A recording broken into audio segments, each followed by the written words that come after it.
स्वागत है यीशु मसीह की प्रेजेंस में। पहला कुरिन्थिया हम अभी अपनी स्क्रीन के ऊपर पढ़ेंगे, उसका 12 अध्याय, उसकी 12 से लेके 38 आयत तक। क्योंकि जिस प्रकार देह तो एक है और उसके अंग बहुत से हैं, एक देह के सब अंग होने पर भी सब मिलकर एक ही देह है, उसी प्रकार मसीह भी है। क्योंकि हम सब ने क्या यहूदी क्या यूनानी क्या दास क्या स्वतंत्र एक ही आत्मा के द्वारा एक देह होने के लिए बपतिस्मा लिया, और हम सब को एक ही आत्मा पिलाया गया। इसलिए कि देह में एक ही अंग नहीं परंतु बहुत से हैं। यदि पाँव कहे मैं हाथ नहीं इसलिए शरीर का नहीं, यदि कान कहे कि मैं आंख नहीं इसलिए शरीर की नहीं, तो क्या वह इस कारण शरीर की नहीं है? यदि सारा शरीर आंख ही होती तो सुनना कहाँ होता? यदि सारी देह कान ही होती तो सूंघना कहाँ होता? परंतु सचमुच परमेश्वर ने अंगों को अपनी इच्छा के अनुसार एक एक करके देह में रखा है। यदि वे सब एक ही अंग होते तो देह कहाँ होती? परंतु सब अंग जो बहुत से हैं, देह एक ही है। आंख हाथ से नहीं कह सकती मुझे तेरी जरूरत नहीं, ना ही सिर पाँव से कह सकता है मुझे तेरी जरूरत नहीं। सब बोलो आमीन। यीशु मसीह ने कहा अगर देह तो एक है लेकिन उसके अंग बहुत से हैं, और बहुत अंग होने पर हम सब मिलकर एक शरीर के समान काम करते हैं, उसी प्रकार मसीह है। क्या यहूदी क्या यूनानी, यानी वो लोग जो जन्म से मसीही हैं। क्या यूनानी मतलब वो लोग जो जन्म से मसीही नहीं थे लेकिन परमेश्वर को हमारे समान अन्य जातियों में से ग्रहण किया। क्या दास क्या स्वतंत्र, क्या बॉस क्या एम्प्लॉयज, सभी को एक ही आत्मा के द्वारा एक देह होने के लिए बपतिस्मा दिया गया और सबको एक ही आत्मा पिलाया गया। हालेलुया। बाइबल कहती अगर एक अंग दुख मनाता है, दुख में है, तो बाकी सारे अंग दुख में हैं। अगर एक अंग की बड़ाई होती है तो बाकी सारे अंग उसके साथ सुख मनाते हैं। अगर आपके हाथ में दर्द हो तो आपका सारा शरीर भी दर्द में रहता है। अगर आपके सिर में दर्द हो तो सारे शरीर को टेम्परेचर रहता है। ऐसा नहीं होता कि सिर में दर्द है तो टेम्परेचर सिर्फ सिर में है और बाकी शरीर में कोई दुख नहीं हो रहा, या बाकी शरीर कहे मैं तो भंगड़ा डालूंगा, मेरे को कोई प्रॉब्लम नहीं। सिर को दर्द है वो अपना दर्द खुद देखे। लेकिन बाइबल कहती है एक जगह अगर दर्द हो, अगर पेट दर्द हो तो पूरा शरीर दर्द में है। अगर किडनीज खराब हैं तो उसका खमियाजा पूरा शरीर भुगतता है। उसी तरह अगर एक अंग की बड़ाई होती है, अगर कोई कहता तेरी आंखें कितनी सुंदर हैं, या तेरी आवाज कितनी अनॉइंटेड है, या वो तेरे अंगों की बड़ाई करता है, तो बाइबल कहती पूरा शरीर प्रफुल्लित होता है और पूरा शरीर खुश होता है। पूरे शरीर में आनंद आता है जब एक अंग की बड़ाई होती है। यीशु मसीह ने कहा तुम सब मिलकर एक ही देह हो। अगर कान ये कहे कि काश सारे कान ही होते तो सूंघना कहाँ होता? सिर पैर से नहीं कह सकता मुझे तेरी जरूरत नहीं। अगर मुंह बोल सकता है तो पांव उसको उस जगह पर लेके आया है जहां उसको बोलना है। अगर पांव लेके आ सकते हैं और कुछ नहीं कर सकते तो वहां पर मुंह को जरूरत है बोलने की, ताकि जो कुछ वो बोले वहां पर काम हो। इसका मतलब ये परमेश्वर ने कहा कि तुम सब मिलकर एक ही देह हो, तुमको एक ही आत्मा पिलाया गया और तुम मसीह के अंग हो। यीशु मसीह हमारा शरीर और हम उसके अलग अलग अंग हैं। बाइबल कहती है अगर एक शरीर की उन्नति होनी हो तो सब अंग मिलके ग्रो करते हैं। अगर शरीर ग्रो कर रहा है एक बच्चे का और उसका एक हाथ एक बाजू अगर ग्रो ना करे तो इमेजिन करो उसका सारा शरीर किस तरह का लगेगा। अगर उसके पांव बढ़ना छोड़ दें और बाकी शरीर बढ़ जाए तो वो एक नॉर्मल फिर देह नहीं रहती। यीशु मसीह ने कहा मैंने कलीसिया में अलग अलग लोगों को ठहराया है। हम आखिरी आयत को पढ़ेंगे, उसमें लिखा परमेश्वर ने कलीसिया में अलग अलग व्यक्ति नियुक्त किए हैं। प्रथम प्रेरित, फिर भविष्यद्वक्ता, फिर शिक्षक, फिर सामर्थ्य के काम करने वाले, फिर चंगा करने वाले, फिर उपकार करने वाले, प्रबंध करने वाले और नाना प्रकार की भाषा बोलने वाले। बाइबल कहती परमेश्वर ने हमें इस प्रकार से कलीसिया में रखा ताकि हर अंग अपना अपना काम करे और मसीह की देह उन्नति पाए। अगर आपके अच्छा काम ना करने के कारण मसीह की देह की उन्नति में रुकावट आती है, तो ये आपकी आशीष का रुकावट बनती है, एक हिंड्रेंस, एक ब्लॉकेज आपकी ब्लेसिंग में लग जाती है। बहुत से लोग पूछते हैं कि मैं ब्लेस क्यों नहीं हूं, मैं आशीषित क्यों नहीं हूं।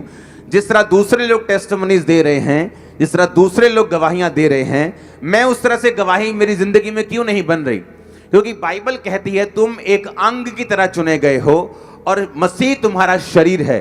अब बाइबल कहती है उस अंग को अपना पूरा प्रॉपर काम करना होगा अगर वो ये चाहता है कि परमेश्वर उसे ब्लेस करे। अगर नाक की ड्यूटी सूंघने में लगाई है, अगर आपका नाक बंद हो और सूंघना बंद हो जाए, अगर आप खराब खाना अपने मुंह में रखेंगे, आपको कभी मालूम नहीं होगा ये खाना खराब है। आपका नाक बताता है जब आप खाना मुंह में डालते हैं कि ये खराब है या नहीं। आपकी जीभ नहीं, आपका नाक बताता है ये चीज कि खाना खराब है या नहीं। जीभ टेस्ट बताती है, ये खट्टा है, ये मीठा है, ये बकबका है, ये ऐसा है। और बाइबल कहती है पूरा शरीर मिलके काम करता है। हाथ, हम खाना उठाते हैं हाथ से, हाँ, मुंह में डालते हैं, होंठ खुलते हैं, जीभ उसको लेती है, नाक उसको टेस्ट करता है, अंदर जाता है, मुंह का जो लार है उसे अंदर निकलता है, वो अंदर जाता है, फूड पाइप के थ्रू पेट में पड़ता है, वहां पचता है, किडनीज, वहां पेनक्रियाज, वहां पित्ता, वो सारा अपना अपना काम करते हैं। यीशु मसीह ने कहा जब तुम अपना काम करना छोड़ दोगे और मसीह की देह में की उन्नति में रुकावट आएगी, तो परमेश्वर तुम्हें कभी भी ब्लेस नहीं करेगा। क्योंकि बाइबल कहती, परमेश्वर ने कहा अगर तुम्हारी कलीसिया में नियुक्ति हुई है, यानी अगर तुम मसीही हो, अगर तुमने परमेश्वर को ग्रहण किया है, बपतिस्मा ले लिया है, तो इसका मतलब परमेश्वर की ये इच्छा है कि तुम मसीह की देह की उन्नति का कारण बनो, तुम एक दूसरे के आनंद में सहभागी हो। जब कलीसिया में एक अंग की बढ़ाई हो तो तुम भी उसके साथ बढ़ाई मानो, और जब एक अंग दुख पाए तो तुम भी उसके साथ दुख पाओ, इस कारण के परमेश्वर तुमको ब्लेस कर सके, वो तुमको आशीषित कर सके। अगर नाक सिर्फ अपना ही ध्यान रखे तो देह उन्नति नहीं पा सकती, कान सिर्फ अपना ही ध्यान रखे तो देह उन्नति नहीं पा सकती।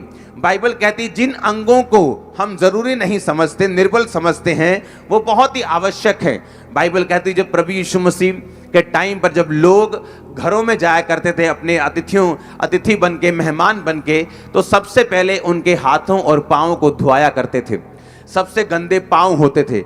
लोगों के पास मोटर गाड़ियां नहीं होती थी, लोगों के पास फैंसी साधन नहीं होते थे, उनको चल के जाना पड़ता था या खच्चर की सवारी करके जाना पड़ता था, तो उनके पाँव हमेशा गंदे रहते थे, पाँव पर मिट्टी रहती थी। और जब वो एंटर करते थे घरों में तो उनके पाँव को धुलाया जाता था। जिन अंगों को वो निर्बल समझते थे उन अंगों को ही धुलाया जाता था।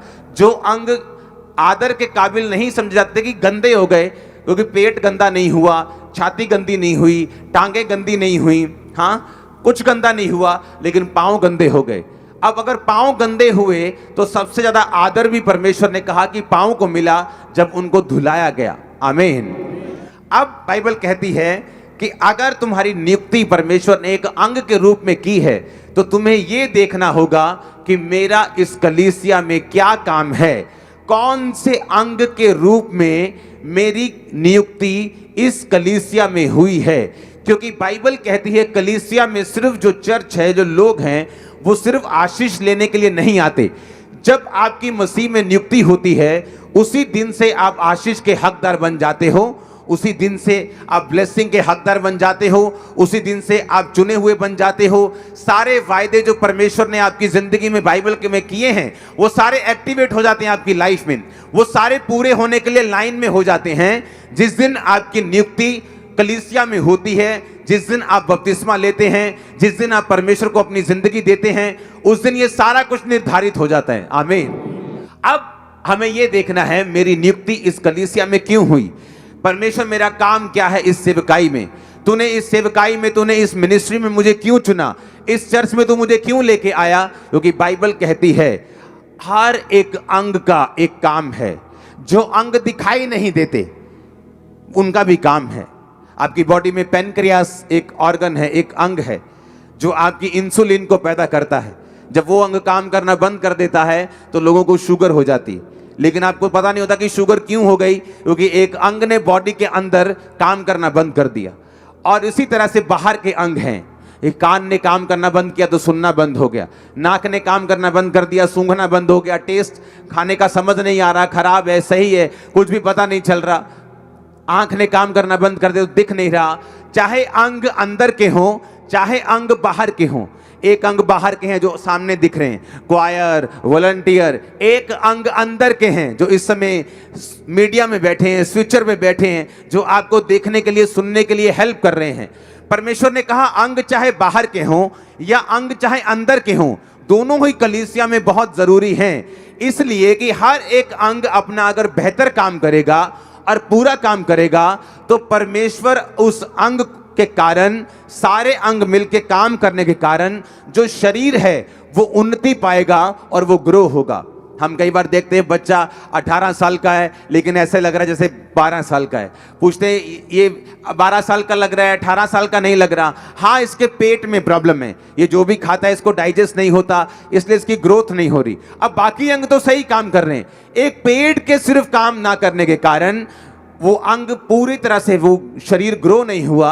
और हम कहते हैं कि उसी तरह वचन कहता है कि तुम सब मिलकर मसीह के अलग अलग अंग हो, और जब सब अंग मिलकर कार्य करेंगे तो मसीह की देह उन्नति पाएगी। और जब परमेश्वर तुमको मसीह के देह में सही काम करता हुआ देखेगा तो वो तुम पर आसमान की खिड़कियां खोलेगा और तुम पर बरकतों की बारिश करेगा, और वो तुम पे ऐसी ग्रेस देगा जो तुमने सोची भी नहीं होगी। आमीन। ऊंचा तो ये आशीष आपकी है। परमेश्वर इसीलिए एक भी जन जिसकी नियुक्ति हो चुकी है, जो बपतिस्मा ले चुका है, चर्च का एक पार्ट बन चुका है, परमेश्वर ने आपको किसी काम करने के लिए भेजा है। उसने आपको ऐसे नहीं भेजा, उसने आपको सिर्फ एक मंडली के तौर पे नहीं भेजा जहां सिर्फ आप सुनेंगे आमीन आमीन बोलकर बरकत लेंगे और आप चले जाएंगे, ऐसा नहीं है। बाइबल कहती अंग है। मैं इस समय परमेश्वर के मुंह का काम कर रहा हूं, मैं एक माइक हूं, जैसे ये मेरा माइक है, मेरा मुंह परमेश्वर का माइक है। मैंने जस्ट अपना शरीर, अपना मुंह परमेश्वर के सामने समर्पित किया ताकि परमेश्वर अपनी बात आपको बता सके। आमीन। उसी तरह से अलग अलग अंग हैं जो कलीसिया में काम करते हैं, और जब एक अंग प्रॉपर रीति के साथ काम नहीं करता, बाइबल कहती है और मेडिकल साइंस कहती है उसे डॉक्टर निकाल देता है। निकालता है कि नहीं निकालता? पित्ते में पथरी हो जाती, काम करना वो बंद करता है, डॉक्टर क्या करता है? उसे निकाल देता है। प्रकाशित वाक्य 5 उसकी 11 से 14 आयत। जब मैंने देखा तो उस सिंहासन और उन प्राणियों, उन प्राचीनों के चारों और बहुत से स्वर्गदूतों का शब्द सुना, जिनकी गिनती लाखों और करोड़ों की थी। वे ऊंचे शब्द से कहते थे, वध किया हुआ मेमना ही सामर्थ, धन, ज्ञान, शक्ति, आदर, महिमा और धन्यवाद के योग्य है। सब बोलो आमीन। वध किया हुआ मेमना यानी जीसस क्राइस्ट सामर्थ, धन, ज्ञान, शक्ति, आदर, महिमा और धन्यवाद के योग्य है। स्वर्गदूत धन की बात कर रहे हैं। जब मैंने ये वचन पढ़ा था आज से कुछ दिन पहले तो मुझे लगता था कि ये उस धन की बात कर रहे हैं जो स्वर्गीय है, लेकिन जब मैंने इस वचन को ध्यान से फिर से पढ़ा, जब हम इसको असली भाषा में पढ़ते हैं जिससे बाइबल को ट्रांसलेट किया गया। आप जानते बहुत से लोग बाइबल में लोग बोलते हैं, अगर आप उनको सुने, क्योंकि बहुत से लोग स्पिरिचुअलिटी को नहीं समझते और बहुत से लोग बाइबल की गहराई को नहीं समझते।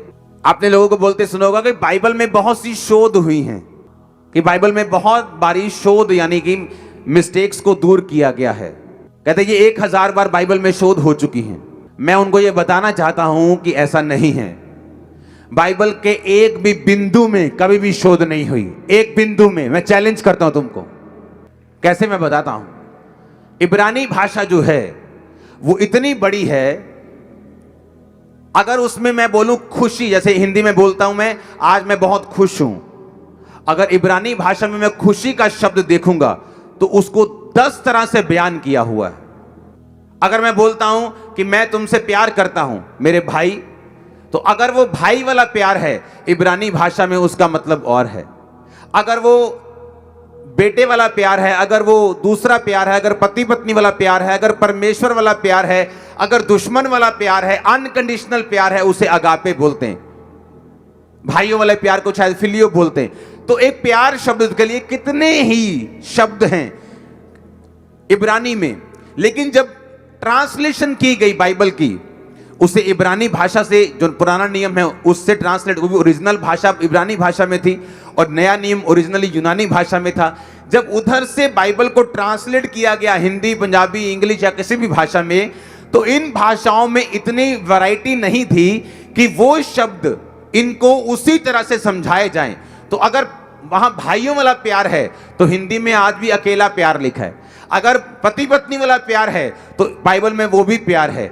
अगर वो अगापे वाला जीसस क्राइस्ट से अनकंडीशनल प्यार है तो बाइबल में उसे भी प्यार लिखा हुआ है।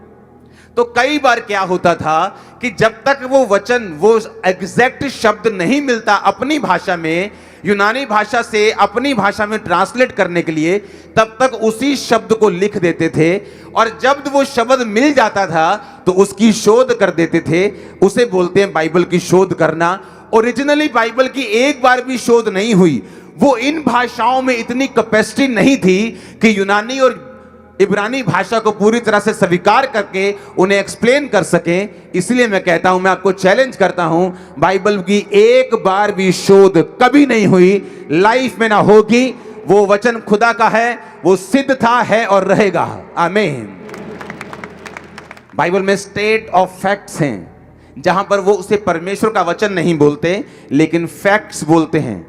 उस बारे में हम फिर कभी बात करेंगे, क्योंकि लोगों को जब वचन की नॉलेज नहीं होती, बाइबल की इतिहास की नॉलेज नहीं होती, वो जस्ट एक दो आयतें पढ़ते हैं और पब्लिक में जाकर बोलना शुरू कर देते हैं। लेकिन अगर उनको कोई आगे से ज्ञानवान मिला तो वो शर्मिंदा हो जाएंगे। और अब यहाँ पे जब धन की हम बात करते हैं तो यूनानी भाषा में जिस धन का प्रयोग, जिस शब्द का प्रयोग किया गया, उसको हम अपनी स्क्रीन के ऊपर देखेंगे। बाइबल कहती है उसका मतलब है प्लूटोस। प्लूटोस का मतलब wealth, possessions, abundance, richness, valuable bestowments, riches. इसका मतलब स्वर्गदूत जिस धन की बात कर रहे थे वो पृथ्वी का धन था, वो स्वर्गीय धन की बात नहीं कर रहे थे। पहला तिमुथियुस 16 उसकी 17 और 18 आयत में लिखा, उसको हम पढ़ेंगे।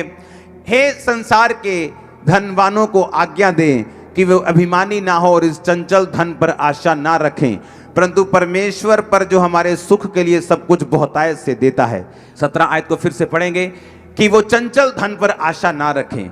जब मैंने इस धन को पढ़ा कि ये कौन सी धन की बात कर रहा है, क्या ये वही धन है? जब मैंने इस धन शब्द को यूनानी भाषा में पढ़ा तो उसमें भी यही शब्द प्रयोग किया गया जो आपकी स्क्रीन की साइड पर है, जिसका मतलब है प्लूटोस। इसी शब्द को फिर से बार बार बाइबल में प्रयोग किया गया जब वो धनवानों से बात कर रहा था कि अपने धन पर आशा मत रखो, प्लूटोस पर आशा मत रखो। यही धन शब्द का प्रयोग स्वर्गदूतों ने किया कि हे वध किए हुए मेमने, तू ही महिमा, धन, धन्यवाद, आदर के योग्य है, सामर्थ्य के योग्य है, ज्ञान शक्ति के योग्य है। इसी धन के बारे में जिक्र किया गया।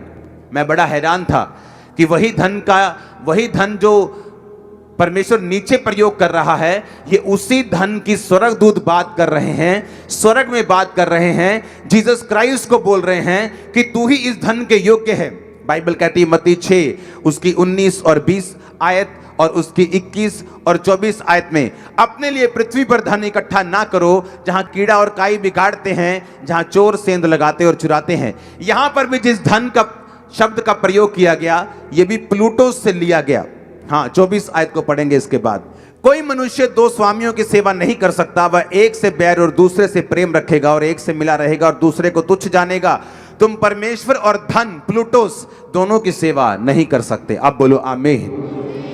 अब मैंने आपको बताया कि आपका एक अंग के रूप में एंट्री हुई है। उसी तरह से बाइबल कहती है कि जब परमेश्वर प्लूटोस की बात कर रहा है, वो कह रहा है कि तुम पृथ्वी पर धन इकट्ठा मत करना, लेकिन स्वर्ग में वो कह रहा है कि परमेश्वर तू इस धन के योग्य है। वो धन वहां पे कैसे आया? यीशु मसीह ने कहा तुम पृथ्वी पर धन इकट्ठा ना करना, मत्ती 6 उसकी 19-20, जहां कीड़ा और काई बिगाड़ते, चोर सेंध लगाते और चुराते। 20 आयत में लिखा, अपने लिए स्वर्ग में धन इकट्ठा करना, ना कीड़ा ना काई बिगाड़ते, ना चोर ना सेंध लगाते ना चुराते हैं।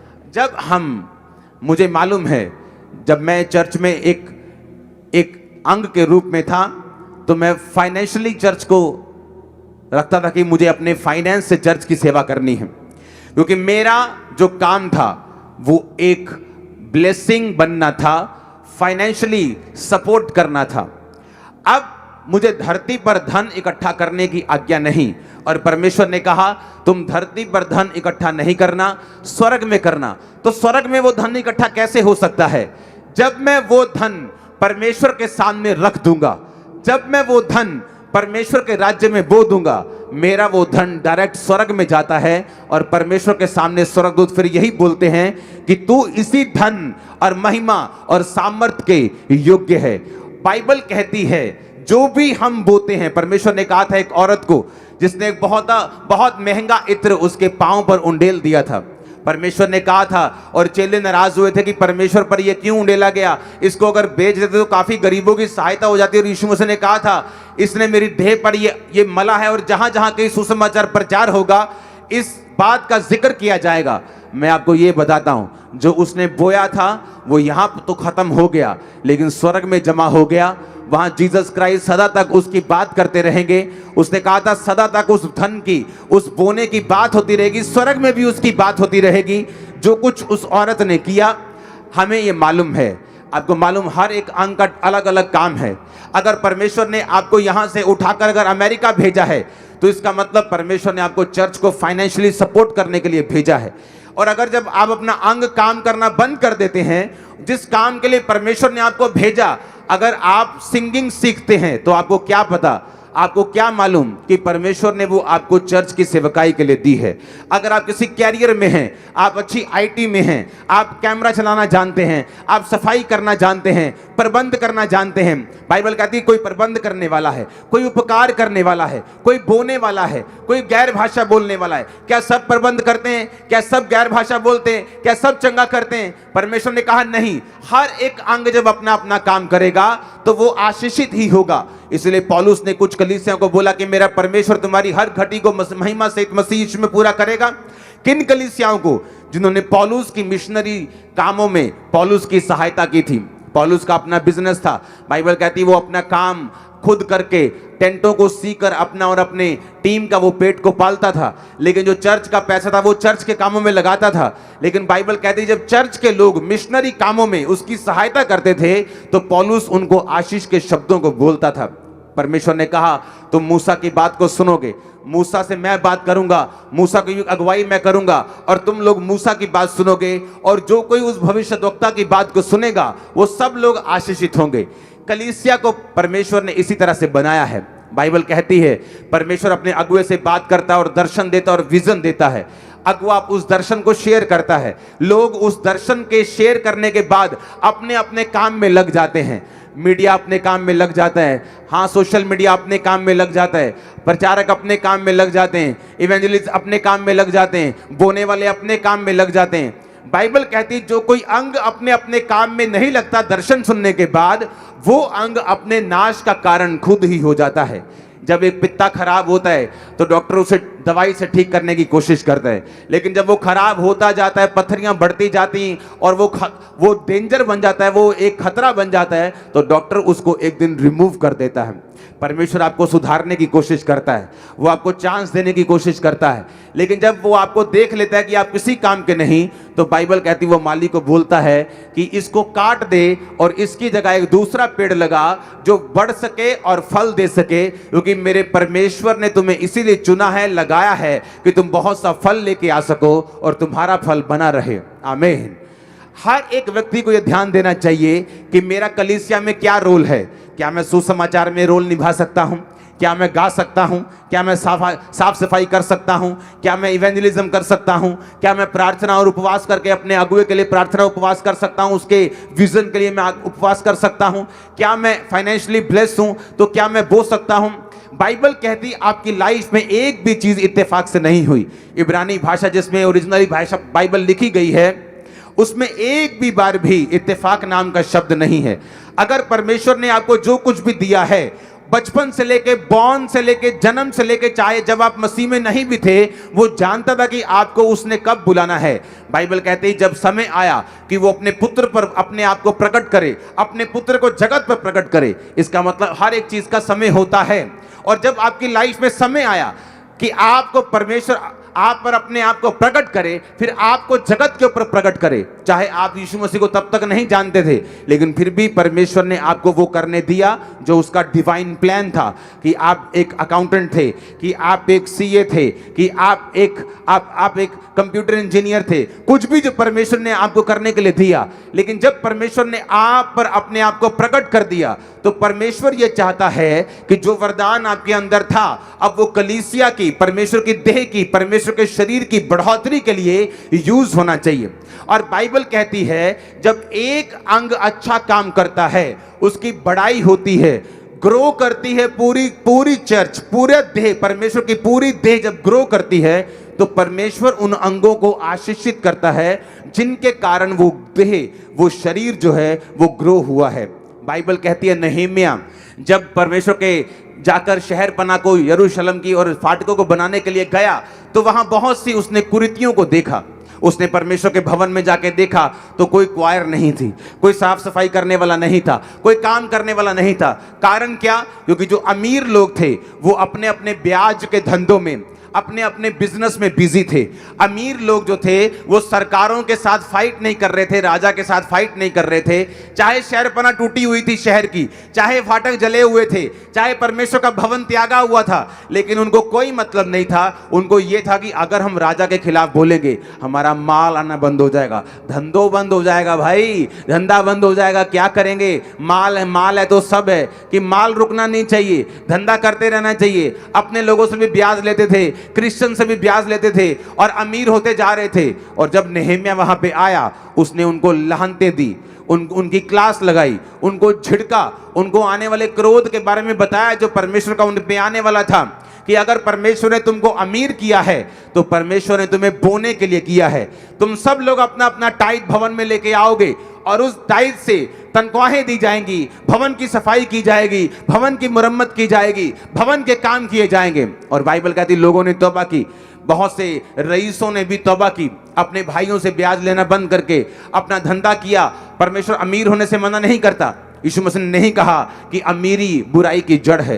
यीशु मसीह ने अगर पैसा बुराई की जड़ होता, तो स्वर्गदूत में उसी पैसे की बात वो नहीं कर रहे होते, स्वर्ग में वही स्वर्गदूत उसी पैसे की बात नहीं कर रहे होते। लेकिन बाइबल कहती पैसों का प्रेम, लव ऑफ मनी, पैसे का प्रेम करना, पैसे से लव करना, ये बुराई की जड़ है। वही पैसा ना बुरा है ना अच्छा है। जब एक सेवक के हाथ में आता है तो वो लाखों रूहों को बचा जाता है। जब एक शराबी के हाथ में आता है, वो लाखों रुपए की शराब का धंधा कर लेता है। फर्क बस इतना ही है। पैसा बुरा नहीं, पैसा अच्छा नहीं, लेकिन किसके हाथ में है ये जरूरी है। लेकिन शैतान नहीं चाहता कि जो पैसा है वो पवित्र लोगों के हाथ में जाए, क्योंकि शैतान को ये मालूम है अगर पैसा पास्टर्स के हाथ में आएगा, अगर पैसा पवित्र लोगों के हाथ में आएगा, तो ये 100% परमेश्वर का काम करने वाले हैं। ये डायरेक्ट परमेश्वर की रूहों को बचाने वाले हैं। ये डायरेक्ट जाके टीवी मिनिस्ट्री में घुस जाएंगे, ये डायरेक्ट जाके ब्रांचेस ओपन कर देंगे, ये इवेंजलिज्म करेंगे और मेरे को लोगों के घरों से बाहर निकालेंगे। इसलिए वो चाहता है कि लोगों के मन पकड़े रहें।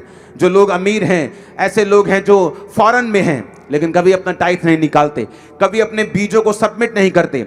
और बाइबल कहती है कि परमेश्वर का श्राप और परमेश्वर के जो लाहनते हैं, परमेश्वर का भारी श्राप मलाकी में लिखा उनकी जिंदगियों में रहता है, क्योंकि उन्होंने अपने काम को कंप्लीट पूरा नहीं किया। और मैं इस वचन को खुल के आपको इसलिए बता सकता हूं क्योंकि आपके टाइथ को मैं देखता तक नहीं हूं, आपकी ऑफरिंग को मैं आंखों से देखा तक नहीं। जब वो आती है, टीम गिनती है, खर्चती है, बैंक में भेजती है, 3-4 तरह के सीए उसे अटेंड करते हैं, मैं साइन करता हूं कि हाँ ये खर्चा ठीक है। एक टीम चेक करती है कि हाँ कोई कमीशन तो नहीं खा रहा, कोई पैसे का गलत यूज तो नहीं कर रहा, लेकिन आपके पैसे को मैं देखता तक नहीं हूं।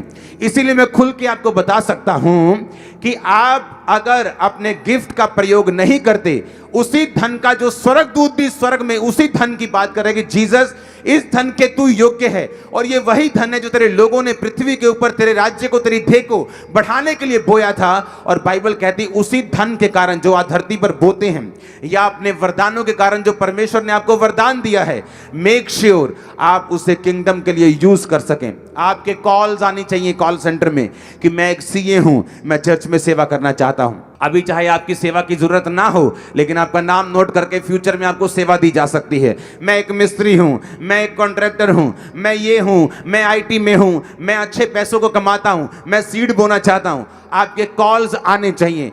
बाइबल कहती है जब आप परमेश्वर के किंगडम के लिए अपने आप को समर्पित करके चलते हैं तो परमेश्वर आपकी प्रार्थनाओं को सुनता है। उसने कहा जो कुछ तुम मेरे नाम से, मेरे पिता से मेरी महिमा के लिए मांगेगा, मेरी ग्लोरी के लिए मांगेगा, मेरा पिता तुझे देगा। आप मांगेंगे परमेश्वर मुझे तेरी ग्लोरी के लिए पैसा चाहिए, तेरे राज्य को बढ़ाने के लिए बिजनेस चाहिए, तेरे राज्य को बढ़ाने के लिए मुझे चंगा कर, मैं तेरे नाम की टेस्टिमनी दूंगा, मुझे अच्छी सेहत दे, मैं इवेंजलिज्म में जाऊंगा, मुझे अच्छा काम दे, मैं तेरे नाम की गवाही दूंगा। बाइबल कहती जो कुछ आप उसकी महिमा के लिए मांगेंगे परमेश्वर आपको देगा।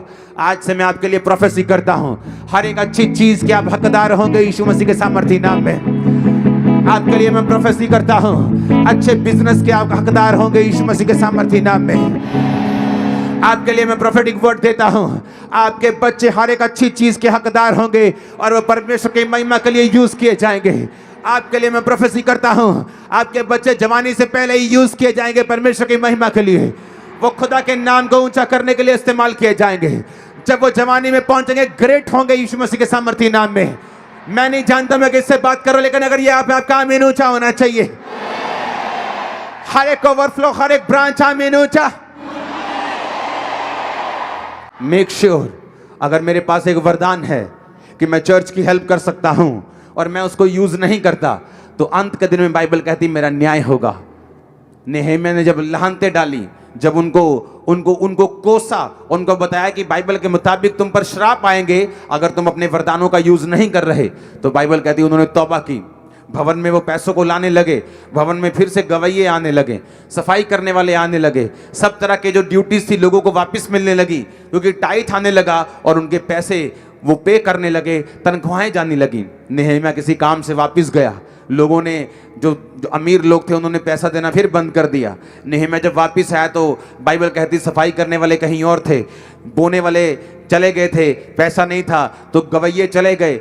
कहाँ चले गए गवैये? उनको तनख्वाह नहीं मिली इसलिए वो चले गए। सफाई करने वाले को वो अपने सिर्फ घर चलाना चाहता है, उसको तनख्वाह नहीं मिली, वो चले गए। नेहेमिया फिर आया, फिर लानतें डाली, फिर वो आने लगे, फिर टाइट बोने लगे, और बाइबल कहती है इस तरह से भवन का काम चला। क्या बताता है परमेश्वर हमें कि हमारे पास जो भी वरदान है, जो भी अच्छी चीज है, उसे परमेश्वर के किंगडम के लिए लगाओ। फिर देखो आपके बच्चे सेफ रहेंगे, फिर देखो आपकी बॉडी सेफ रहेगी, आपका फाइनेंस सेफ रहेगा। आमीन ऊंचा, ये बरकत आपकी है। पोतीफर ने सब कुछ यूसुफ के हाथों में दे दिया। बाइबल कहती है यूसुफ जिस जगह हाथ लगाता परमेश्वर उसको बरकत देता। वही अगर 100 एकड़ कनक के लिए, गेहूं के लिए पोतीफर किसी और नौकर के हाथ में देता तो वहां से 20,000 बोरी निकलती गेहूं की। जब वो यूसुफ के हाथ में देता वहां 25,000 निकलती, 28,000 निकलती।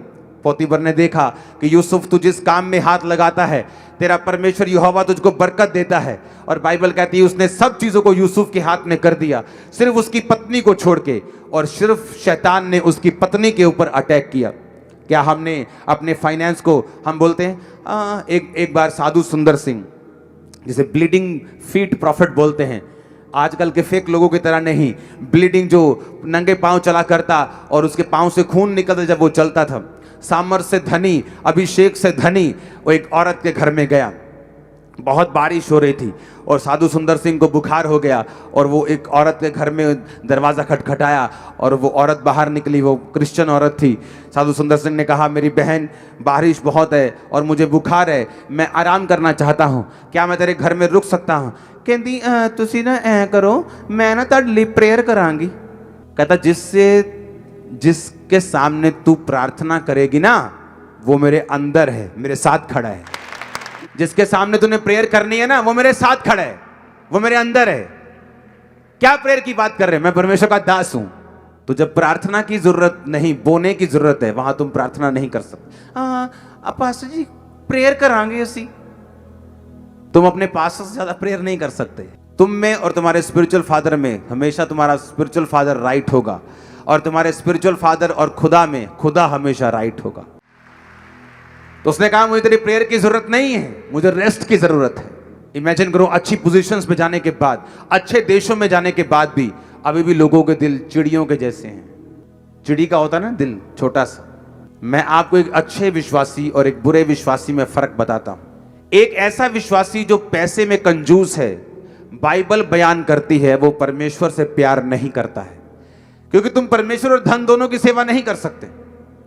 अगर तुम पैसे में कंजूस हो, तुम बो नहीं सकते, तो मैं डेफिनेटली तुम्हें चैलेंज करता हूं, तुम परमेश्वर से प्यार नहीं करते, तुम पैसे से प्यार करते हो। पहली बार जब मैं अपने स्पिरिचुअल फादर के पास गया तो वो मुझे जानते नहीं थे।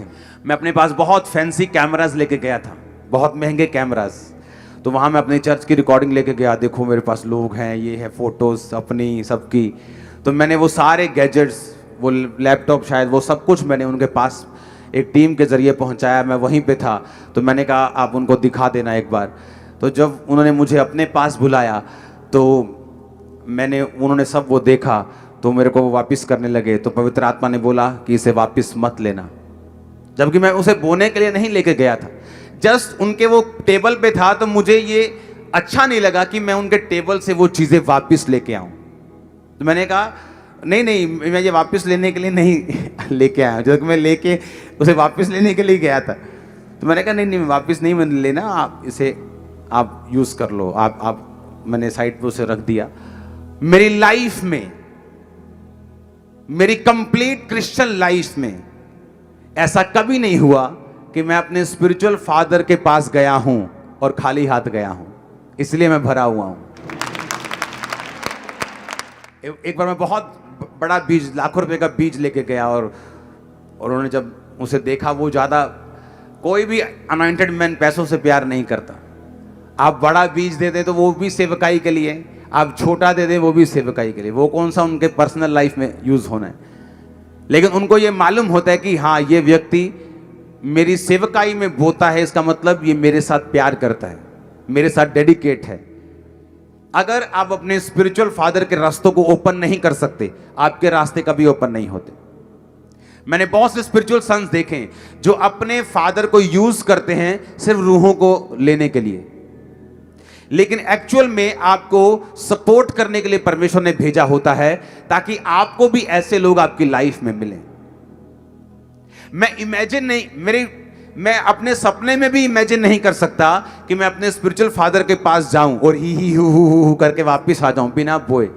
ये नॉनसेंस, मेरी लाइफ की सबसे बड़ी नॉनसेंस होगी अगर मैं ये करता हूं। तो अगर मैं जाता था तो बीजों के साथ जाता था। मैं ये बताता कि मैं डेडिकेटेड हूं इस सेवकाई के प्रति, आपके प्रति, सिर्फ शब्दों से नहीं, मेरा कर्मों से भी प्रेम है, और मैं धन से प्यार नहीं करता हूं। आमीन। बाइबल कहती जब शाऊल और उसका नौकर जब गधियां ढूंढने के लिए गए तो उसने कहा गधियां मिलने क्या करें। उसने कहा यहां एक प्रॉफिट है, पर हमारे पास कुछ है नहीं कि हम उसके पास लेके चले। अगर आप शमूएल प्रॉफिट का इतिहास देखेंगे तो बाइबल कहती पूरी ऐसा प्रॉफिट जिसके मुंह से, आजकल के लोगों की तरह नहीं, हाँ फेसबुक प्रॉफिट नहीं, एक रियल खुदा का दास जिसके मुंह से निकली बात पूरी होती थी। जब उसने गवाही दी कि क्या मैंने तुमसे एक भी गधा लिया है, क्या तुमसे कभी चांदी ली है, तो बाइबल कहती पूरे लाखों लोगों की गवाही थी कि तूने आज तक हमसे कभी कुछ नहीं लिया। फिर भी वो जन क्या कह रहा है कि अगर हम उसके सामने, दास के सामने जाएंगे तो कुछ लेके जाएंगे। उसने कहा हाँ मेरे पास एक छोटा सा एक कुछ पैसा है, टुकड़ा है चांदी का या कुछ भी है, करेंसी है, हम वो लेके चलेंगे। यानी कि शमूएल भूखा था उस करेंसी का, लेकिन वो बोना ये एक ऑनर आपका तय करता था कि हाँ ये व्यक्ति जो है ये उस अनॉइंटिंग का ऑनर करता है और ये उस विजन का ऑनर करता है। और बाइबल कहती है उनके बोने के कारण और उनकी अधीनगी के कारण शाऊल राजा बनाया गया और गधियां मिल चुकी थी। आपके हर खोया सामान मिलता है जब आप बोते हैं। आमीन ऊंचा चाहिए। इसीलिए अगर आप पूरी दुनिया में निगाह मारेंगे, हर एक क्रिश्चियन, अगर आप अमेरिका में जाएंगे आप देखेंगे क्रिश्चियंस वहां ब्लेस के बाद ब्लेस होते जा रहे हैं। लेकिन आप दूसरी कंट्रीज भी हैं, अगर आप वहां पे जाएंगे आप देखेंगे क्रिश्चियन लोग ब्लेस नहीं, क्रिश्चियन होने के बावजूद ब्लेस नहीं, लेकिन उनका फर्क यही है कि वो बोने में बिल्कुल जीरो हैं, और जो कुछ लोग देशों के लोग हैं वो बोने में बहुत ज्यादा आगे हैं। और जैसे वो बोने में आगे हैं, परमेश्वर रास्ते खोलने में भी उनके आगे है, और जैसे वो बोने में पीछे हैं, उनके रास्ते भी परमेश्वर ने बंद किए हुए हैं। बाइबल कहती है जब तू बोएगा मैं आसमान की खिड़कियां और दरवाजे खोल दूंगा। इसका इब्रानी में मतलब है डैम गेट, स्लूस गेट, कि डैम के पीछे पानी पानी है, आगे का हिस्सा सूखा हुआ है, क्योंकि परमेश्वर ने कहा मैंने तेरे डैम के गेटों को बंद किया हुआ है, कि पीछे मेरे पास बरकतें भरी पड़ी हैं लेकिन तू आगे सूखा हुआ है, क्योंकि मैंने अभी तक डैम के गेट को नहीं खोला, क्योंकि अब तक तूने अपने टाइट को बोया नहीं। इतना पक्का है परमेश्वर का वचन, इतना एक्यूरेट है खुदावंद का वचन कि वो कहता तुम एक देह होने के लिए बुलाए गए हो। हर एक अंग का अपना अपना काम है, अमीर का अपना है, आईटी वाले का अपना है, गरीब का अपना है, प्रार्थना उपवास करने वाले का अपना है। आमीन। अगर साधु सुंदर सिंह एक ऐसी औरत को जिसको वो सड़क के किनारे बैठी होती है उसका अपना घर ना होता और उसको बोलते कि बहन, तो वो उसको ये नहीं कहते मैं तेरे घर में आना चाहता, वो बोलते बहन मेरे लिए प्रार्थना कर, क्योंकि तेरे पास तो खुद घर नहीं, तू मुझे कहां लेके जा सकती है। लेकिन जिसका घर है वो कहती मैं प्रार्थना करूंगी। उसने कहा जिसके सामने तूने प्रार्थना करनी है वो मेरे अंदर भी है और मेरे साइड में भी है, मेरे चारों तरफ बैठा और खड़ा भी है, तू अपनी प्रार्थना अपने पास रख ले। अगर मुझे परमेश्वर ने, क्योंकि मैं भी कई बार खुदावंद को बोलता खुदावंद मैं फाइनेंस से सपोर्ट करूंगा सेवकाइयों को, मुझे सेवा नहीं करनी, तो परमेश्वर बोलेगा नहीं, जो काम मैंने तुझे करने के लिए बोला है उसी में तेरी बरकत है। अगर मैंने तुझे प्रीच करने के लिए बोला तो मुझे तेरे बिजनेस की सपोर्ट नहीं चाहिए कि तू ज्यादा बिजनेस करके मेरी सपोर्ट करे, जो तू टाइट देता है देता रहे, लेकिन जो तेरा असली काम है वो करता रहे। आज मुझे अपनी असली बुलाहट को, मेरा असली वरदान जो मेरे पास है, अगर मैं उसे यूज नहीं करता तो बाइबल कहती है आशीष मेरी लाइफ पर, मेरे बच्चों पर, मेरे फ्यूचर पर नहीं आती, और मैं अस्थिर रहता हूं, कभी भी गिर सकता हूं, कुछ भी लाइफ में हो सकता है, क्योंकि परमेश्वर की प्रोटेक्शन फिर लाइफ में नहीं है। जोर से हालेलुया बोलो एक बार। आप मेरी बात को समझ रहे कि नहीं? और इसी कारण जब आप पूरी दुनिया में देखेंगे हर बंदा ग्रो करना चाहता है। अगर वो पास्टर है वो बोलता है लाखों लोग हों, हजारों हों, मेरे पास भी डेडिकेटेड टीम्स हों, लेकिन जब वो अपनी चर्च में जाते हैं ऐसा कुछ उनको मिलता नहीं। हर एक छोटी चीज में वो संघर्ष करते हैं, हर एक ग्रोथ में वो संघर्ष, क्योंकि उनको ये नहीं मालूम कि तुमने ग्रोथ होने में सहायता नहीं की, तुमने ना बोया, तुमने ना अपने अंग के मुताबिक काम किया, तो इसीलिए तुम वो नहीं देख सकते जो तुम्हारा स्पिरिचुअल फादर देख रहा है। जब मैं वहां से वापस आया 2011 में, तो मैंने आते ही अनाउंस किया, क्योंकि मैं जानता था कि मैं एक एक अपनी जेब को खाली करके, अपने मन को खाली करके अपना आप भी बोकर आया हूं, और मैंने आते अनाउंस किया था ये चर्च देखना दुगनी होगी तिगनी होगी। आप जाके देखो, जब मैं वापस आया वो चर्च दुगनी थी तिगनी थी। जस्ट 6 महीने के अंदर अंदर पूरी मिनिस्ट्री चेंज हो गई थी, क्योंकि मुझे मालूम था जो मैं बोऊंगा वो मैं काटूंगा। जिसने बहुत बटोरा उसका कुछ ज्यादा ना निकला, जिसने कम बटोरा उसका कुछ अधिक ना निकला। जिसने ज्यादा बिखेरा, जिसने ज्यादा दान किए, उसका धर्म बना रहेगा, वो ज्यादा काटेगा। खुदावन आपको बरकत दे, वो आपके फलों को बढ़ाए, वो आपको सेम ना रहने दे। आपकी लाइफ में जो कुछ भी वरदान है उसे आप परमेश्वर के लिए यूज करके उसकी आशीषों के वारिस बन सके। आमीन। ऊंचा ये बरकत तुम्हारी है। हमारे YouTube चैनल को सब्सक्राइब करें ताकि आप परमेश्वर के गहरे वेदों को जान सकें कि कैसे आप परमेश्वर में बढ़ सकते हैं, कैसे आप दुष्ट आत्माओं से, नशों से, बीमारियों से और वंशों के श्रापों से आजाद हो सकते हैं।